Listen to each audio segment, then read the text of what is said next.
Welcome to Not Milk Never Milk. Subscribe if you're lactose intolerant. You start by confirming capability. Check the second router's admin page for client, repeater, bridge, or wireless distribution system options because that determines method. Once done, record the primary network SSID, password, and whether it uses 4 GHz or 5 GHz so you match bands. Make sure the spare router is plugged in and placed where it still gets a strong signal from the main router. You want enough throughput to extend, rather than create a dead spot. You now log into the spare router's admin at its IP address, change its LAN IP to a free static address outside the main router's DHCP range so there's no conflict. Then enable client, repeater, or WDS mode and enter the primary SSID, security type, and password exactly as the main network uses. Mismatch breaks bridging.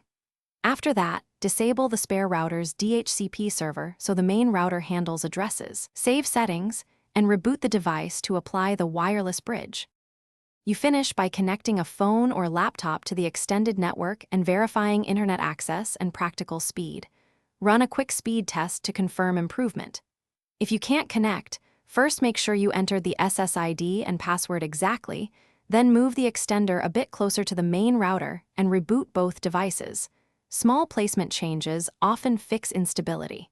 If bridging still fails, perform a factory reset on the spare router and reconfigure, or try different firmware. Thanks for watching. If this was helpful, leave a like and consider subscribing. See you next time.